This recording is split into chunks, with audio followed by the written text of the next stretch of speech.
Hi guys, welcome back to Mama SOJ vlog. How you guys doing? If you are new here, you are welcome, and if you are a returning subscriber, God bless you. As you always come back to watch my video, my people don't be spotting you. On I know some different news now they land for my table, and as the news they come, that's why they carry a call to share with her. My people, for today's video, I'm going to watch and together with her. All right, my people, we could go watch the video to see what really the apple for inside the video. My people, that's not what we want to hear. What we want to hear is what you have done and how you can reassure Nigerians. Now, what do you want Nigerians to do? Be fearful? Another NSAS insurrection is coming? What are you doing about it? So that's not wise. If there are people, truly there is a plot to do what you're saying they're doing, go get them. That's what you're paid to do. But does the fact that the allegation is coming from the DSS make it more credible and therefore more alarming? Or are you one of those who believes that the DSS is a cooperating part of the ruling party and has simply tapped into their wishes to scare away those who continue to question the legitimacy of the election result and who might want to exercise their right to peaceful Good. protest? I have a lot of respect for the DSS, but they have not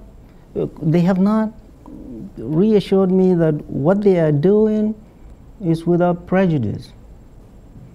I looked at what they were saying, that the method they say these suspects are going to use to incite riots across several cities in the country, like NSAS, which they failed. They failed to preempt. NSAS was essentially an intelligence failure. So is the DSS trying to overcorrect for their failure of NSAS insurrection?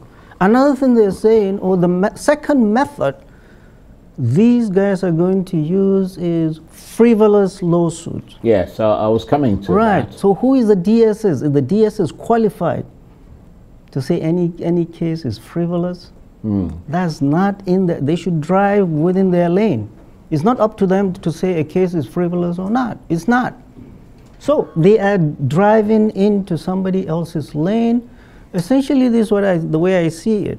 Number one or two things. Number one is that they are trying to rattle the cage and scare whoever they think they want to scare.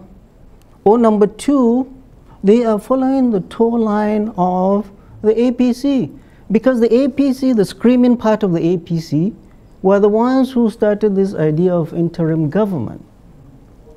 One even was saying the coup, and it was the same DSS that invited him for invitation. Oh, now all of a sudden the DSS is towing that line. Say, oh, the interim, then DSS, when did you know this? Did you know this after this screaming part of APC started saying this? So you are towing the line of the ruling party, number one. Number two, you are essentially, and I looked at what they were saying, they were even warning or advising the judiciary not to. So you're telling people the right to protest in a democracy is enshrined in our constitution. We see what's happening in France. We see what's happening currently in Israel. Democracy is messy. People have the right to protest and agitate. Absolutely. Within legal terms. So the DSS, what I see is, are they using whatever they're saying as an alibi to go after people or to stop people from doing that which the Constitution gives them the power to do? Which is a peaceful protest. Absolutely, peaceful protest. And anywhere also in this the right country. to go to court. Absolutely, the right to go to court, the right to peaceful protest is theirs. And that is what this DSS statement is coming out to tell us. Oh, they are going to protest or they are going to court. Hello, this is the right of every citizen to do that. And all the parties that are aggrieved with this election have taken their cases to court. And we have been telling our supporters all along to remain prayerful and calm. In fact, I have to say that I would commend the opposition for the way that they have kept the lid on the disenchantment that rocked this country and I think continues to rock the country. And it honestly has not been easy. I can imagine. And it's made worse by these people that think they've won the election coming out to make insightful statements. I do not see an adult coming to tell them, hey, shut up. We have business to do. We have a nation to heal. This is not the time to make this inciting statement. And DSS, do your job. Don't get into politics. People have the right to go to court.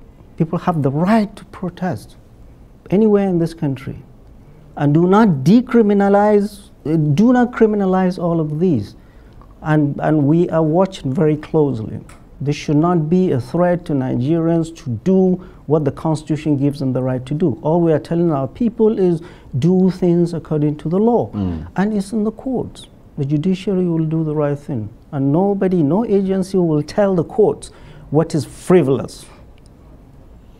It's not within the purview of any security agencies to tell them that. So but it's wrong. Are there concerns within opposition ranks, certainly the branch of the opposition, that's the PDP, that these kinds of statements from the DSS might actually make the judiciary a little bit nervous? No, I don't think so. The judiciary cannot be rattled by this.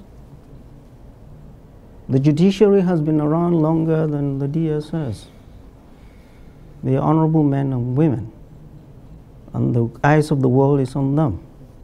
They have a weighty responsibility. Well, the eyes of the world have been on them in the past. Well, this time around more than ever before. Right. This nation it's on the tenterhooks. Now is not the time for this kind of statement. They know, DSS knows how to do their job quietly without coming on. What I see is this eye service, what in Nigeria we call eye service. The next government is coming, oh, let's show you we are doing something for you. No, the DSS, you are not for any party. You are to protect the territorial integrity of the Federal Republic of Nigeria and its citizens, not any particular party.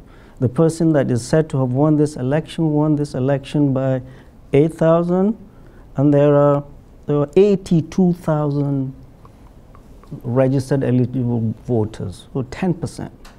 This is not the time to go, and this is the time to pull everybody together, to bring the healing and calming and soothing. Well, they could make the argument that that's what they're doing. Who is?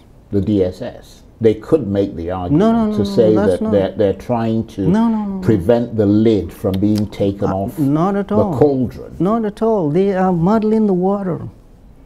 You're telling, oh, there are some people trying to do bad things. Oh, we saw them meeting at night.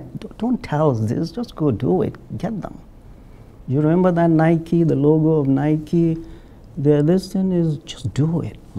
What is all this talk? Just go and do your work and tell Nigerians, we cut these guys because of this, and this is the evidence we are taking them to court. This serves no purpose at all. At all. It's making people more jittery, and is making people more angry and thinking that the DSS is working for the ruling party, not Nigeria.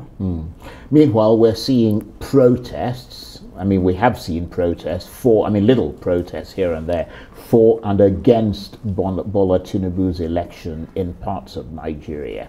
Do you think things like that are heating things up and adding to the tension as May 29th approaches? No, and you know, this is normal. Absolutely normal. If there is no protest, then you will say, where is everybody? People should protest, but do it peacefully. For and against Bola Tinubu and whoever else you want to protest against. Everything is before the courts. And people will accept whatever the courts say. And this is how democracies are ruled. We are a nation flaws. With all our flaws, we must protect the territorial integrity and our democracy that many people have died for. Nobody will come, either security agencies or politicians, reckless politicians, come and destroy what we've built. Over the last 24 years, people have died for this. And this country, people have shed their blood. Many were left on the battlefield for us to be the Nigeria we are today. Nobody is going to destroy this country where we'll all sit down with, be it a politician or a reckless politician. That's why we're here. We raise our voices, we tell people, just calm down. It's not the end of the world. This thing is before the courts, this thing will be adjudicated. It's interesting that through all this, including all the ethno-religious rumbles, President Buhari has maintained an almost sepulchral silence. Is it time for him to speak and try to calm things down? Good luck. President Buhari never speaks. Never ever speaks. Allow him just to rest his few days, he's watching the clock, and he gets off the stage. But are you concerned by the ethno-religious rumbles? Yeah, very concerned. I mean, I wrote an article about the danger, the national security implications of religion and ethnicity coming into politics. And we're seeing that. We saw what happened in Lagos. We saw what happened in Lagos. I mean, this country was this close. Lagos would have exploded if they allowed rascals to destroy this country.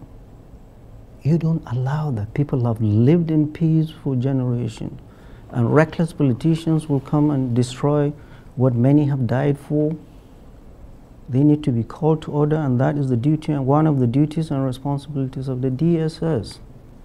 Not to come and tell us things are happening, but to even have found out how these elections were rigged all over the place and stopped them. And the national security implications of same-faith tickets, excluding a large population of Nigerians. And now we are back to my fear. I mean, I'm old enough, I've lived, alhamdulillah, I've lived 62 going to 63 in this country. We've seen ethnic, we've seen regional, and we are now seeing, thanks to all these politicians from the president in 2011 till now, they have been injecting religion into this. From bringing pastors into this, from going to churches, from doing the same faith ticket. My fear is Nigeria cannot stand a religious war. See what's happened in Lebanon? Beautiful city, beautiful country, beautiful people. 15 years of war, civil war. So people would say that the bigger concern right now appears to be ethnic rather than religious. It's the same. It depends on where you are. In the southwest, religion is not as big. In the southeast is ethnicity. In the north is religion. That was why they did the Muslim to divide to divide Muslims from Christians. So it's all divisive from day one. It's not winning the election, that's the easy part. But coupling together a fractured nation at a time like this when we have not seen this much insecurity. My people, now the video now on a new watch finish, so on a see what it happen for inside the video. Alright, my people, I go like to end the video for you. Make una let me know waiting on a thing for the comment section, and if una never subscribe, make una subscribe to my YouTube channel so that una no go miss any latest gist way I upload. And those of una will be see una never follow my Facebook page, make una follow so that una no go see miss any latest gist way I upload. And bye bye till I come on our next time. Bye guys, see you guys in my next video. Bye guys.